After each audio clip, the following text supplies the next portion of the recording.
नमस्कार वंदे मातरम, जय हिंद। मैं हरिओम जायसवाल और आज का मेरा विषय है प्रत्यावर्ती धारा। प्रत्यावर्ती धारा की मोटर मैं आपको बताऊंगा। प्रत्यावर्ती धारा जो इलेक्ट्रॉनिक ऊर्जा है उसको मैकेनिकल ऊर्जा में कैसे कन्वर्ट करती है, उसके समझने के लिए आपको थोड़ा सा मेरे टॉपिक से आउट जाना होगा और पहले आपको ये समझना होगा कि धाराएं कितनी प्रकार की होती हैं।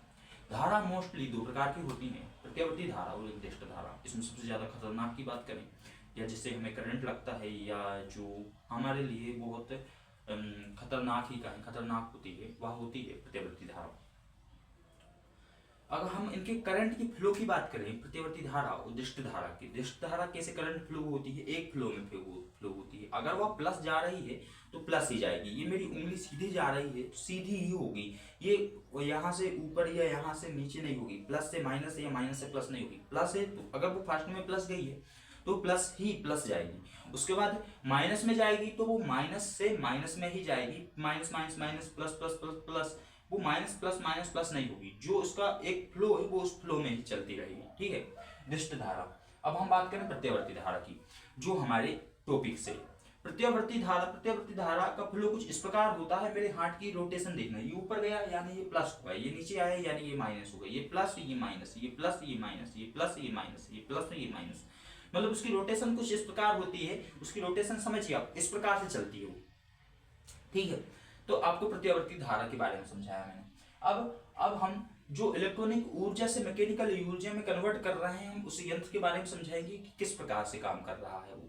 तो समझिए थोड़ा, ये अपना क्या है, ये वही यंत्र है जो इलेक्ट्रॉनिक ऊर्जा को मैकेनिकल ऊर्जा में कन्वर्ट कर रहा है, जो हम नहीं देख पाते, हमें केवल एक मोटर बन के मिलती है। हम समझाएंगे। ये नॉर्थ पोल है, ये साउथ पोल है, ठीक है। ये नॉर्थ पोल है और ये साउथ पोल है। उसके बाद इनका काम क्या होता है, नॉर्थ और साउथ पोल का इनका काम होता है कि भैया चुंबकीय क्षेत्र उत्पन्न करना। इनका सबका काम अपने अपने में बटा हुआ है। और जब ये काम आप समझ जाओगे तो आप समझ जाओगे कि इलेक्ट्रॉनिक ऊर्जा को मैकेनिकल ऊर्जा में कैसे कन्वर्ट हो रही है, यानी प्रत्यावर्ती धारा जो है वो इंसानों के लिए काम कैसे कर पा रही है। समझ रहे हो, इंसान ने क्या कर रहा है, करंट से काम करवा रहा है, करंट से जो बिजली है उससे काम करवा रहा है इंसान बहुत खतरनाक चीज है, खतरनाक व्यक्ति है इंसान। करंट से काम करवा रहा है, कोई सोच भी नहीं सकता कि बिजली काम करेगी, लेकिन बिजली काम कर रही है। देखो बस आप, फिजिक्स इसी को कहते हैं। ये नॉर्थ पोल है, ये साउथ पोल है। इनका काम क्या है, चुंबकीय क्षेत्र उत्पन्न करना। इसके बीच में फंसी होती है कुंडली, जो तांबे की बनी होती है, जो लपेटी हुई होती है, ठीक है, लपटी हुई होती है, उसे कुंडली कहते हैं, ठीक है। अब आर्मेचर कुंडली में क्या बहती रहती है, प्रत्यावर्ती धारा किसके माध्यम से बहती रहती है, स्लिप रिंग्स के माध्यम से बहती रहती है। स्लिप रिंग्स का काम यही है कि घूमती हुई कुंडली में, आर्मेचर कुंडली में प्रत्यावर्ती धारा को पहुंचाना। स्लिप रिंग्स का काम है। किसका काम है, स्लिप रिंग्स का काम है। घूमती हुई कुंडली में प्रत्यावर्ती धारा को पहुंचाना स्लिप रिंग्स का काम है। तो ये क्या करती है, आर्मेचर कुंडली तक प्रत्यावर्ती धारा पहुंचाती है। और जब प्रत्यावर्ती धारा आर्मेचर कुंडली तक पहुंचती है तो क्या होता है, यहां से चुंबकीय क्षेत्र तो उत्पन्न हो ही रहा है, लेकिन आर्मेचर कुंडली तक जब प्रत्यावर्ती धारा पहुंचेगी तो कुंडली क्या होगी, घूमने लगेगी, रोटेट होने लगेगी। बधाई, हमने इलेक्ट्रॉनिक ऊर्जा से मैकेनिकल ऊर्जा में कन्वर्ट कर लिया। अब बात करें कार्बन ब्रश का क्या काम है। कार्बन ब्रश का यही काम है कि भैया जो बाहर से आने वाली क्या है, प्रत्यावर्ती धारा, इलेक्ट्रॉनिक ऊर्जा, उसको वो क्या करेगा, स्लिप रिंग्स तक पहुंचाएगा। क्या करेगा, स्लिप रिंग्स तक पहुंचाएगा। क्या, कार्बन ब्रश इसको क्या करेगा, स्लिप रिंग्स तक पहुंचाएगा। अब कार्बन ब्रश भी समझ गए, और एक बराबर मात्रा में पहुंचाएगा, ऊपर नीचे नहीं, जो प्लस माइनस ऐसे नहीं पहुंचेगा, प्लस फिर थोड़ी देर बाद माइनस, फिर प्लस, फिर माइनस, फिर प्लस, उस तरीके में। कार्बन ब्रश का काम यही है कि बराबर तरीके से घर्षण ना होना चाहिए कुंडली में, ठीक है। और स्लिप रिंग्स तक प्रत्यावर्ती धारा को पहुंचाना, ठीक है। अब एसी आपूर्ति का काम है भैया, एसी आपूर्ति का काम है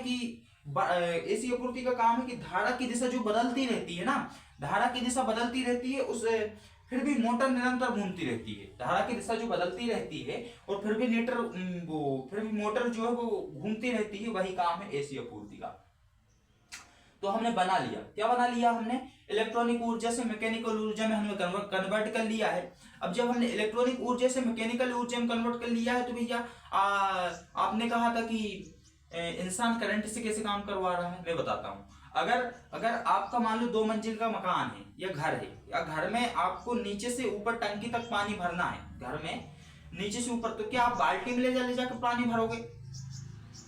बहुत परेशान हो जाओगे, बहुत समय भी लगेगा और मतलब भी नहीं निकलेगा। लेकिन आदमी ने क्या कर लिया है, जो आपके घरों में छोटे से छोटे बताता हूँ, वो टुल्लू पंप होता है, वो क्या करता है, वो इसी नियम पर चल रहा है।